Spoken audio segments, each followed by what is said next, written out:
operationalized, works commenced on new $614 million fire service headquarters, Venezuelan teen's body found floating in Demerara River, and woman found in East CANJE CANEFIELD says she was kidnapped. Now for the news in detail.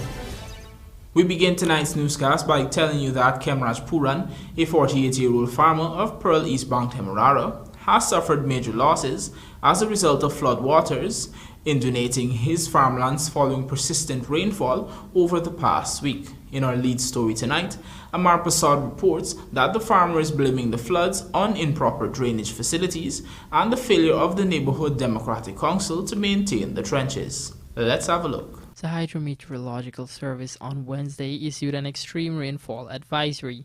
Since then, torrential rainfall across the country has resulted in floods in some farming areas. One such location is at the farmlands of Kemraj Puran, which is situated about 3/4 of a mile behind his Lot 18 Pearl North East Bank Demerara home. 3 acres of his crops, which included plantain, coconut, cassava, pepper, fruits and vegetables, were inundated, resulting in approximately $600,000 in losses. Puran noted that this is not the first time he has faced major damages due to the flooding of his farm. Since I complete secondary school, I take up the farm inside. I always in and out. When I get flood, I just stop everything. And now I start. But I keep reporting this a couple of years now. And every time I invest in money, I have 3 shades outside of me. And every time I plant it, the rainfall, it flood out everything. Open, because manually I'm trying to clean the trench, open the trench, but everything reaching inside the whole place. So even it conserve and see the water coming in.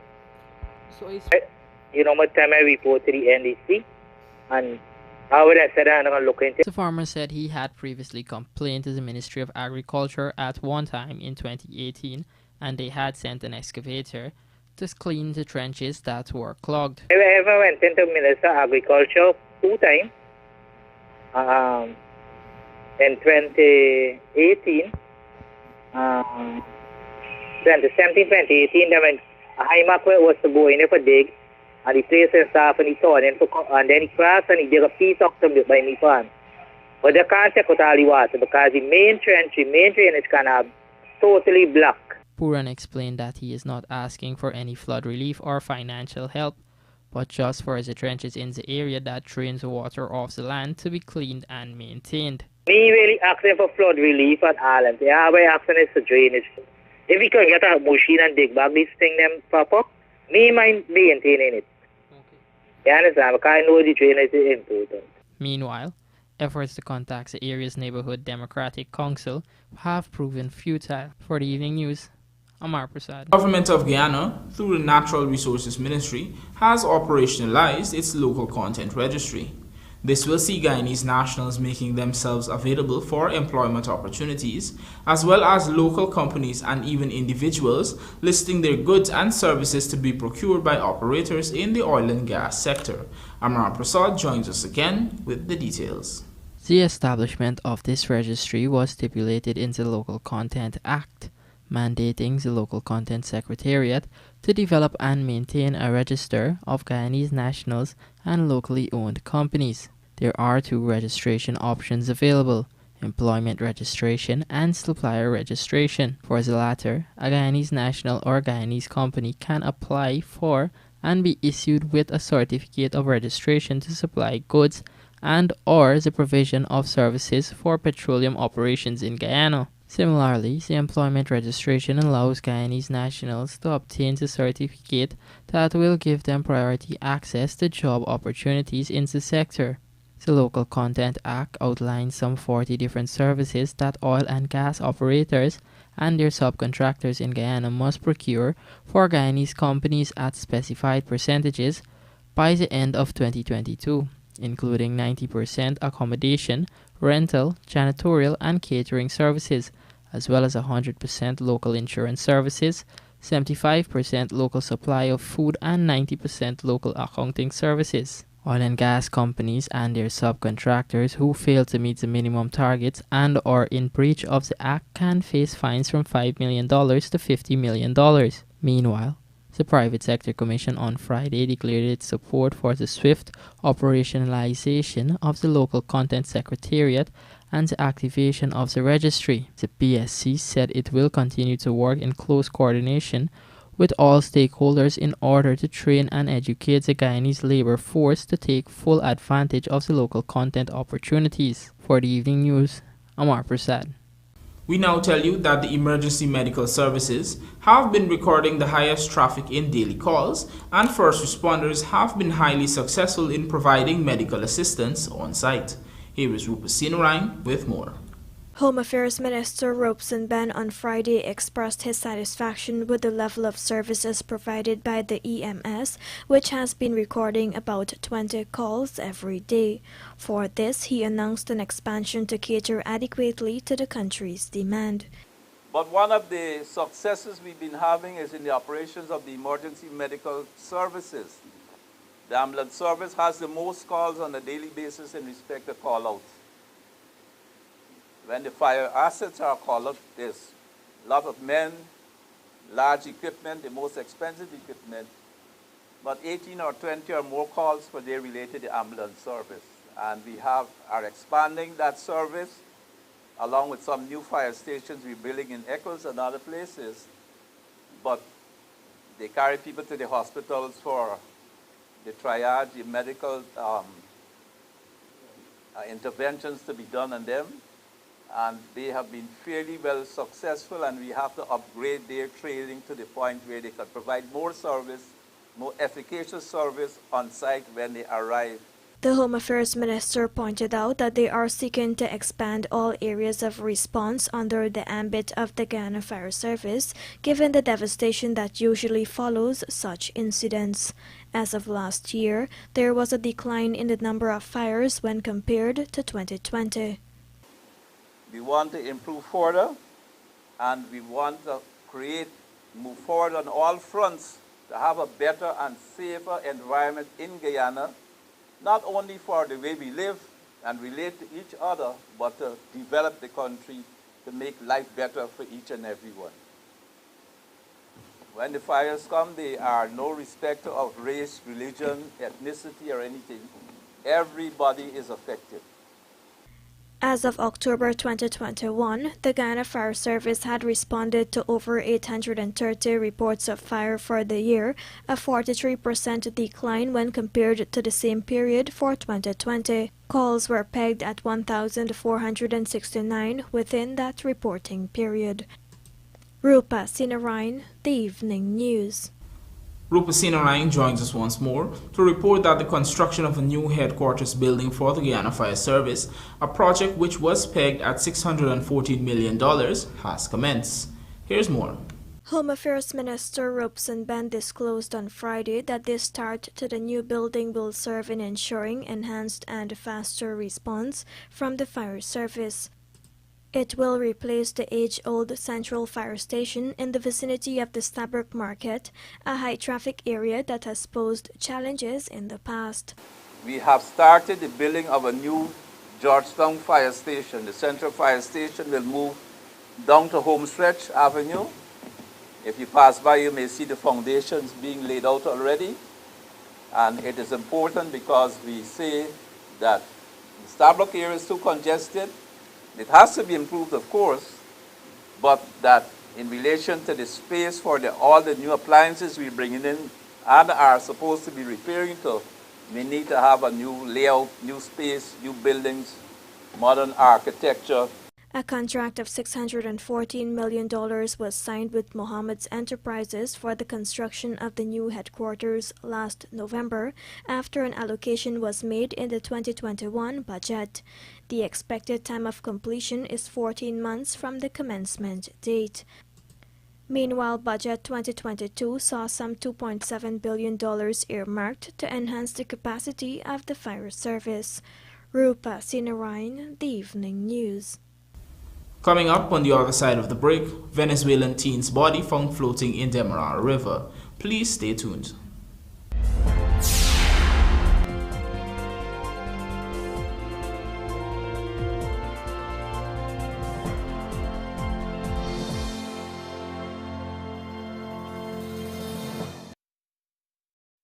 Looking to bring your dream home to reality or simply taking on a home improvement project? Then National Hardware Limited is where you should start. Let us put that touch to your home.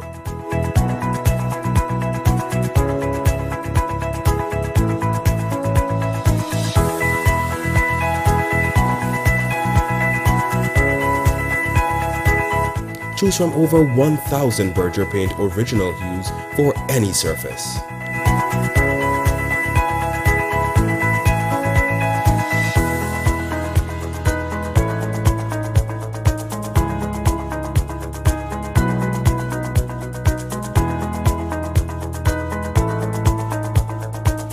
We are known for our trusted brands such as Westinghouse, Philips, Satco, Rubbermaid, Pyrex, Gibson Home, and so much more. National Hardware Limited, your do-it-best store, located in downtown Georgetown and industrial site Rijnveld. Moving, lifting, or bending, whatever the job, we at Sylvie's Variety Store have the right tools to make it happen. Pallet jacks and hand trucks for bonds and industrial sites, easy pickup and convenient maneuvers. Chain hoist from Roughneck and Northern Industrial, the perfect solution to lifting heavy objects. And then there's the 12-ton and 16-ton hydraulic pipe benders from 1/2 to 2 inch. We also stock the shop press machine from Northern Industrial. Sylvie's Variety Store stocks the tools to make it happen.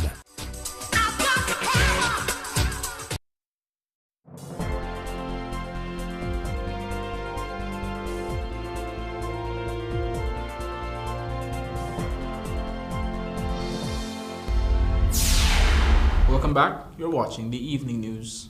The partially decomposed body of a teenager was found floating in the Demerara River on Thursday. Dead is Eladias Martinez, a 19-year-old Venezuelan national who resided at Land of Canaan, East Bank, Demerara. According to the police, the discovery was made at sometime around 16 hours in the vicinity of Brickery Garden of Eden. Reports are that Martinez had left home late on Tuesday night to attend a birthday celebration not far from his home. While there, he consumed alcohol and left at 2:35 hours on Wednesday in a drunken state. However, the teenager never returned home and had not been seen since. Despite searches by relatives and friends, his body, when eventually fished out of the Demerara River, was positively identified by his father. No marks of violence were found on his body, which was taken to the Memorial Gardens mortuary to await a post-mortem examination. The Media Institute of the Caribbean, in collaboration with the Guyana Press Association and the British High Commission in Georgetown, on Friday kicked off a 3-day virtual webinar focusing on journalism and mental health in time of COVID. Shane Marks participated in this webinar and filed this report. The Journalism and Mental Health in the Time of COVID webinar was organized to specifically tackle the effects of the pandemic on journalists' mental health, not only in Guyana, but throughout the Caribbean region. On the first day, editor at Caribbean Media Corporation in Barbados, Peter Richards, gave tips on how journalists can master conducting Zoom interviews and meetings in a time where technology is evolving. As journalists, we are now being forced into the use of technology. We no longer have to be adept at using pens and notebooks. And here, when I say notebook, I want to make the difference between the laptop and what we use when we go out on assignments, where we scribble notes as we interview people or go out. Secondly, we are also now forced to become efficient. In fact, proficient in the use of platforms such as Zoom, WhatsApp, Facebook, Skype, Instagram, etc., etc. Presentations on handling misinformation and disinformation as journalists and how it affects mental health was also in discussion. So how can people help fight against the infodemic? And as I said, the infodemic is going to stay for a while. It starts with media literacy. That's what I believe it starts with, and how we source information, how we distill the information we receive. Now, as journalists, we may know that, but I think that our job has also become ensuring that our readers, viewers, and listeners are also aware of that. On the second day of the webinar, Clinical psychologist Kelly McFarlane, in her presentation, shared tips on how to create a balanced environment to promote good mental health well-being. Our environment can significantly affect our health and productivity over time, even at home. Even though we might think home is the best place, it is the best place to relax, right? Several environmental factors influence our well-being and productivity. It is very important to be aware of what those factors are and how they are affecting you. Some are temperature, lighting, sounds, cleanliness. Remember, all of how you feel, all of your senses are engaged in your environment. Also very important is your access, your distance from your distractions, and your closeness to the things that you need to remain impactful. The 3-day webinar will wrap up next Saturday after the final session. For the evening news, Shane Marks. Police ranks on the east coast of Demerara arrested a man after he was found in possession of a quantity of cocaine and marijuana on Friday. Reports are that the ranks conducted a cordon and search exercise at the house of Surat Drive, Triumph, East Coast, Demerara, where upon arrival a male was seen throwing 2 white bottles over a fence. The bottles were retrieved, and one was found to contain 41 Ziploc bags containing leaves, seeds, and stems suspected to be cannabis. Meanwhile, the other bottle contained 5 creamy rock-like substances suspected to be cocaine.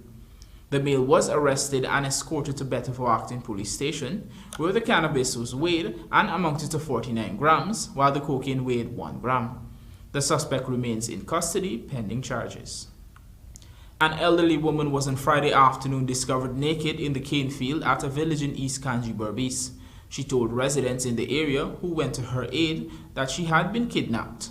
Our Berbice correspondent, Andrew Carmichael, reports that even though the police were at the scene when the woman was rescued, they allegedly refused to assist in taking her to the hospital. Let's have a look. It is not known how the woman got across the 2 canals to get into the cane field.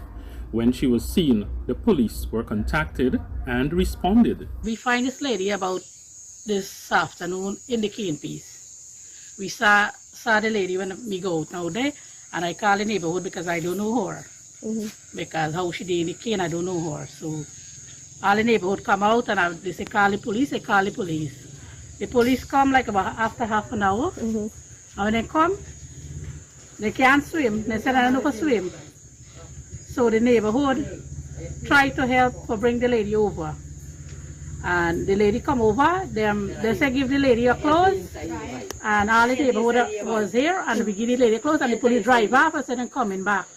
The lady trembled hard to death, and the lady mouth had swell up, and the lady said that how somebody carried she over there. The woman is from the community and recently lost her husband, which resulted in some degree of mental trauma. She had subsequently begun a friendship with a younger male.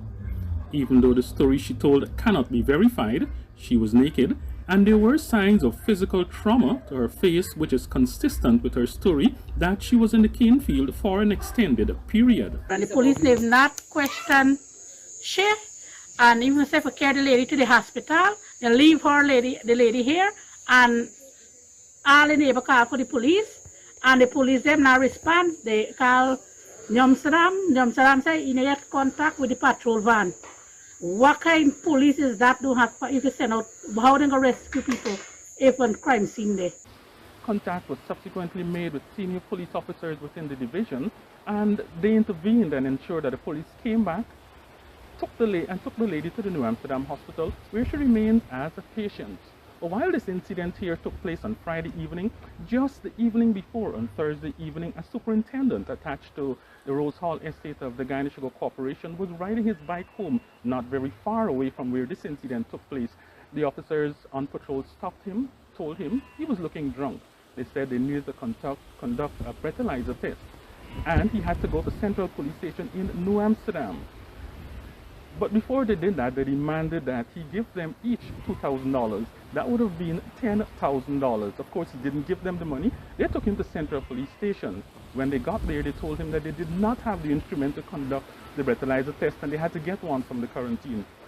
They eventually got one several hours later. When they conducted the test, it showed 0 alcohol in his system. From CANJE, Port Evening News, Andrew Carmichael.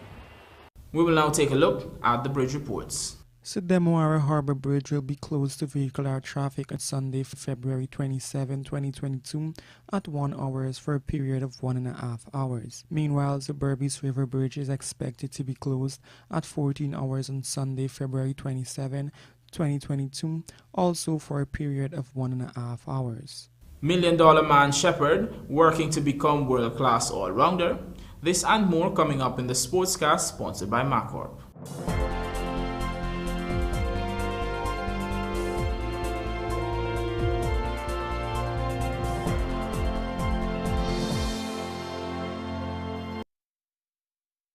Over the years, ISG has been providing all sectors across Guyana with quality products and outstanding customer service. Proud distributor of NP and Ultra lubricants, engineered for tropical conditions. International trucks and parts, leading the change. SEM Machinery, a Caterpillar brand. SKF bearings and mounted products. Napa batteries. Tide power generators. Discover the greatest source of power. Industrial Supply of Guyana Inc. The best opportunity to make the right choice.